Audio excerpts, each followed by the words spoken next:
अपराध नहीं था। पैर दोनों राइट एंगल में मिला गया, एक पाँव बेड के इस तरफ, एक पाँव बेड के इस तरफ मिला गया। चश्मे को कूटा गया जिसकी वजह से आंखों से खून निकल गया। दोस्तों, कोलकाता केस में जो सीसीटीवी फुटेज हम आपको दिखा रहे हैं वह आपके होश उड़ा देगा। इस वीडियो में आप स्पष्ट रूप से देख सकते हैं कि 2-3 लोग कैसे वारदात को अंजाम दे रहे हैं। ये फुटेज कई दिनों से खुफिया जगह पर छिपा कर रखी गई थी और अब यह मामला लगातार गंभीर होता जा रहा है। अदालत में संजय रॉय के बयान से साफ हो गया है कि कोलकाता अस्पताल कांड में 1 से अधिक लोग शामिल थे। संजय ने अनजाने में एक ऐसा खुलासा कर दिया है जिससे यह स्पष्ट हो गया कि डॉक्टर की बेटी के साथ हुई घटना में वह अकेला नहीं था। अब सीबीआई का शक धीरे धीरे हकीकत में बदल रहा है और जांच की दिशा उन जगहों तक पहुंच रही है जहां तक कोई सोच भी नहीं सकता था। इस अपराध को बेहद चालाकी और योजनाबद्ध तरीके से अंजाम दिया गया था। अब ऐसे बड़े नाम सामने आ रहे हैं जिनकी कल्पना भी मुश्किल है।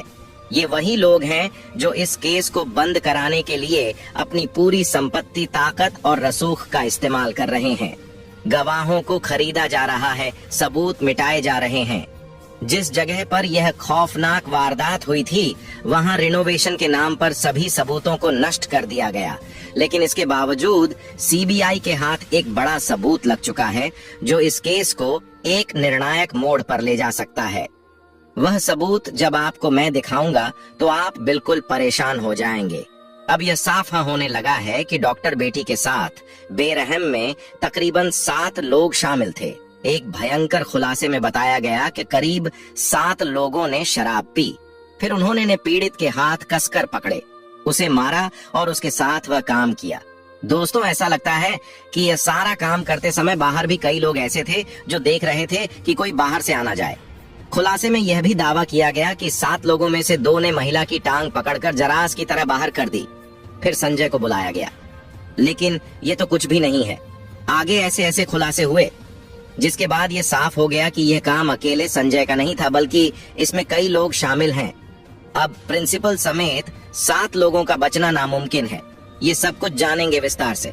लेकिन दोस्तों, डॉक्टर बेटी के लिए कमेंट बॉक्स में एक बार justice for Kolkata female doctor जरूर लिख दें। दोस्तों, वीडियो को लाइक और चैनल को सब्सक्राइब करें। जिसने यह अंजाम किया है उसकी कड़ी से कड़ी सजा मिलनी चाहिए। आपको क्या लगता है, कौन सी सजा मिलनी चाहिए? फांसी या फिर इससे भी बढ़कर और कुछ? हमें कमेंट सेक्शन में जरूर बताएं। दोस्तों, अदालत में संजय ने वह कबूल कर लिया है जिसके इंतजार में पूरा भारत मुंह लटकाए खड़ा था। पूरे भारत को यह पता था कि यह काम एक बंदे का नहीं है। यह संदेह अब हकीकत में बदलते हुए दिख रहा है। इस काम में कोई एक नहीं बल्कि तकरीबन 7 लोग शामिल हैं और सब कुछ पूरे तरीके से PE है। इसी कारण से सीबीआई फुल एक्शन में आ गई है और कोलकाता के डॉक्टर बेटी केस में 7 आरोपियों का पॉलीग्राफ टेस्ट शुरू हो गया है। उधर सीबीआई के अनुसार बिना दरवाजे वाले सेमिनार हॉल में डॉक्टर बेटी के साथ जो हुआ, उस बिटिया की चीख किसी को सुनाई क्यों नहीं दी? इसका मेन कारण पूरी तरह से दरिंदे सिक्योरिटी में थे। उनको यह भी भरोसा था कि उनके आदमियों के रहते हुए कोई अंदर नहीं आ सकता। अब सीबीआई यह जानने की कोशिश कर रही है कि अपराध को बिना किसी बाधा के कैसे अंजाम दिया गया। क्या कोई व्यक्ति हॉल के बाहर निगरानी कर रहा था? सीबीआई यह भी देख रही है कि सेमिनार हॉल से कोई चीख या फिर शोर क्यों नहीं सुनाई दिया। दोस्तों, बाहर किसी को इन सभी तथ्यों से यही साफ होता है कि डॉक्टर बेटी के साथ की गई दरिंदगी सेमिनार हॉल में नहीं बल्कि एक अन्य कमरे में अंजाम दी गई थी। उन्हें उस कमरे में बेरहमी से मारा पीटा गया और जब उनकी सांसें थम गईं, तब उनके शव को सेमिनार हॉल में लाकर छोड़ दिया गया। इसके बाद उनके शरीर को संजय के हवाले कर दिया गया। लेकिन अब संजय ने जो बयान दिया है उससे साफ हो गया है कि वह इस अपराध में अकेला नहीं था, बल्कि इसमें कई और लोग भी शामिल थे। अदालत में संजय रॉय के दिए गए बयान की चर्चा तो हम करेंगे ही, लेकिन उससे पहले आपको सबसे चौंकाने वाले खुलासे के बारे में बताते हैं। इस खुलासे में दावा किया जा रहा है कि इस जघन्य अपराध में 7 लोग शामिल थे। दरअसल सोशल मीडिया पर एक पोस्ट में कहा गया है कि कोलकाता के सर्जिकल मेडिकल कॉलेज और अस्पताल में डॉक्टर बेटी की हत्या संजय रॉय ने नहीं बल्कि अस्पताल के 7 ट्रेनी डॉक्टरों ने की थी। और इन ट्रेनी डॉक्टरों ने जानबूझकर संजय रॉय को फंसाने की साजिश रची थी। अब जरा मेरी बात ध्यान से सुनिए, क्योंकि अंत में मैं आपको सारी सच्चाई बता दूंगा। इस पोस्ट में कहा गया है कि इन ट्रेनी डॉक्टरों ने पहले डॉक्टर बेटी के साथ बर्बरता की और फिर उसकी टांगों को उसी क्रूरता से चीर दिया जैसे महाभारत में भीम ने जरासंध का वध किया था। एक्टिविस्ट मधु किश्वर ने सोशल मीडिया प्लेटफॉर्म एक्स पर इस बारे में एक पोस्ट किया, जिसमें उन्होंने अस्पताल में काम करने वाली एक महिला डॉक्टर और उसके दोस्त के बीच हुई फोन कॉल का जिक्र किया। इस बातचीत का ऑडियो भी शेयर किया गया है, जो बंगाली भाषा में है। माना जा रहा है कि इस ऑडियो कॉल से सीबीआई को कई अहम सुराग मिल सकते हैं। ये सुराग कितने गंभीर हैं, यह हम आपको आगे की वीडियो में दिखाते हैं अंत तक। मधु किश्वर के अनुसार इस बातचीत में कहा गया है कि डॉक्टर बेटी एक बहुत ही होशियार स्टूडेंट थी, लेकिन उसे अस्पताल और प्रिंसिपल के कुछ बेहद भयानक राज पता चल गए थे, जिसके कारण उसे धमकियां दी जा रही थीं। उसे अपनी थीसिस पूरी नहीं करने दी जा रही थी, सत काती थी, लेकिन इसके बावजूद भी डॉक्टर बेटी डरी नहीं। उसने का विरोध किया और कहा कि अगर उसे परेशान किया तो वह अस्पताल की काली करतूतों को उजागर कर देगी, जिसके बाद पिछले 6 महीने से उसे लगातार परेशान किया जा रहा था। उसे बिना रुके 26 घंटे की नाइट शिफ्ट पर रखा जा रहा था और उस पर भारी काम का प्रेशर डाला जा रहा था। सीनियर पीजीटी और अन्य लोग भी इस बात से वाकिफ थे कि प्रिंसिपल और उंडा ग्रुप नेक्सस का इस स्टूडेंट पर कितना दबाव है। इस बात से साफ है कि प्रिंसिपल समेत पूरा अस्पताल उस महिला के खिलाफ खड़ा था, क्योंकि वह सच और न्याय के लिए झुकने को तैयार नहीं थी। इस सब के बावजूद वह लड़की अपने स्टैंड पर अडिग रही। 9 अगस्त 2004 की रात इन सभी ने मिलकर उसके खिलाफ साजिश रची। पोस्ट में बताया गया कि डॉक्टर बेटी के साथ वह सब करने से पहले पूरा प्लान बनाया गया। ये अब तक का सबसे खौफनाक खुलासा है और सीबीआई इसी के आधार पर जांच आगे बढ़ा रही है।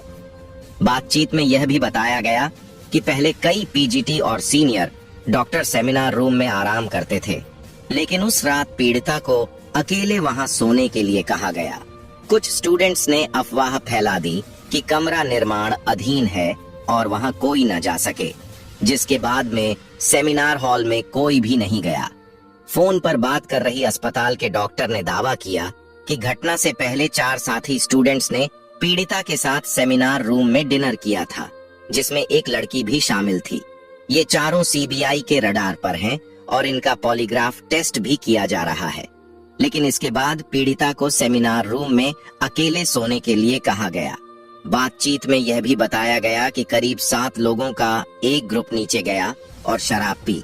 फिर उन्होंने पीड़िता के हाथ कसकर पकड़े, उसे मारा और उसके साथ वो सब किया। इस वारदात में एक महिला इंटर्न ने भी मदद की। खुलासे में यह भी दावा किया गया है कि उसमें से 2 ने पीड़िता के पैर पकड़कर जरास की तरह अलग कर दिए, जिससे उसकी पेल्विक की हड्डियां टूट गईं। उन्होंने उसकी कोलर बोन को भी तोड़ दिया और फिर उसे उल्टा लिटाकर उसके ऊपर जूतों से रदा। फिर उसके सिर को इतने बुरे तरीके से कुचला गया कि उसकी खोपड़ी फट गई। इस तरह से 9 अगस्त की देर रात कोलकाता के अर्जिकल मेडिकल कॉलेज में डॉक्टर बेटी के साथ डीड की गई। देखिए, अगर यह सभी बातें सच हैं, तो फिर सीबीआई को इन 7 लोगों के खिलाफ सबूत जरूर मिलेंगे और संजय के साथ इन 7 को भी कड़ी से कड़ी सजा मिलेगी। इसके बाद जब यह सभी लोग वारदात को अंजाम देकर सीढ़ियों से नीचे उतर रहे थे, तो संजय रॉय को देखा, जो ग्रुप डी के दूसरे कर्मचारियों के साथ शराब पी रहा था। इन डॉक्टरों ने संजय से कहा कि सेमिनार रूम में जाओ, वहां तुम्हारे लिए एक लड़की है। इसके बाद संजय ने डॉक्टर बेटी को पड़ा हुआ पाया और उसके साथ काम किया, ताकि उसका लिक्विड भी उन 7 मर्दों के लिक्विड के साथ में डॉक्टर बेटी के शरीर में चला जाए। सुबह उस बिटिया का शरीर मिला। इसके बाद देश भर में डॉक्टरों ने विरोध प्रदर्शन किया। यह ट्वीट सीबीआई की जांच में काफी महत्वपूर्ण होने वाला है।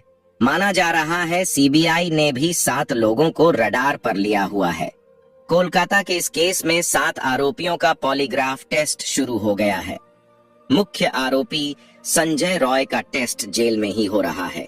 इसके अलावा सीबीआई ने आर्जिकल मेडिकल कॉलेज के पूर्व प्रिंसिपल डॉस संदीप घोष, 4 डॉक्टर जो वारदात की रात पीड़िता के साथ थे और एक वॉलंटियर्स 5 पर ले रखे हैं। इन सभी का पॉलीग्राफ टेस्ट सीबीआई के कलाकाता ऑफिस में हो रहा है। 8 अगस्त की रात इन डॉक्टरों में से कुछ ने पीड़िता के साथ डिनर किया था। फिलहाल सीबीआई इन सभी से गहराई से पूछताछ कर रही है, लेकिन अदालत में आरोपी संजय ने एक बयान देकर सभी को हैरान कर दिया है। दरअसल 23 अगस्त को सियालदाह कोर्ट ने संजय को 14 दिन की न्यायिक हिरासत में भेजा। इसी सुनवाई के दौरान संजय पॉलीग्राफ टेस्ट के लिए भी तैयार हुआ। मैजिस्ट्रेट ने संजय से पूछा कि वह पॉलीग्राफ टेस्ट के लिए क्यों तैयार हुआ। इसे लेकर संजय ने कहा, पॉलीग्राफ टेस्ट से साबित होगा कि मैं निर्दोष हूँ, मुझे फंसाया जा रहा है। संजय के इस बयान ने बवाल खड़ा कर दिया है दोस्तों। बवाल का भी रीजन है क्योंकि वहां पर ऐसे ऐसे कारनामे किए गए थे जो कि सब वीडियो में दिख गए हैं, क्योंकि वह खुद को निर्दोष बता रहा है। इसका मतलब साफ है कि इस कांड में कई लोग शामिल हैं। इसी कारण सीबीआई फुल एक्शन मोड में आ चुकी है।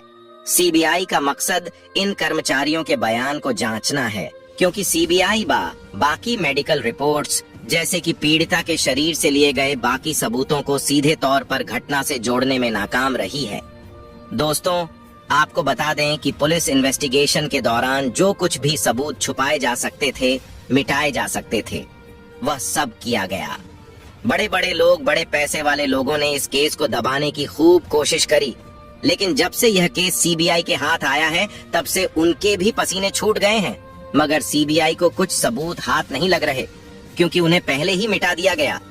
अब सीबीआई जानना चाहती है कि क्या इन 4 डॉक्टरों ने सबूतों के साथ कोई छेड़छाड़ की थी या फिर यह किसी बड़े षड्यंत्र का हिस्सा थे, क्योंकि पोस्टमार्टम रिपोर्ट इधर उधर करने में प्रिंसिपल समेत ये सभी लोग बेहद माहिर थे।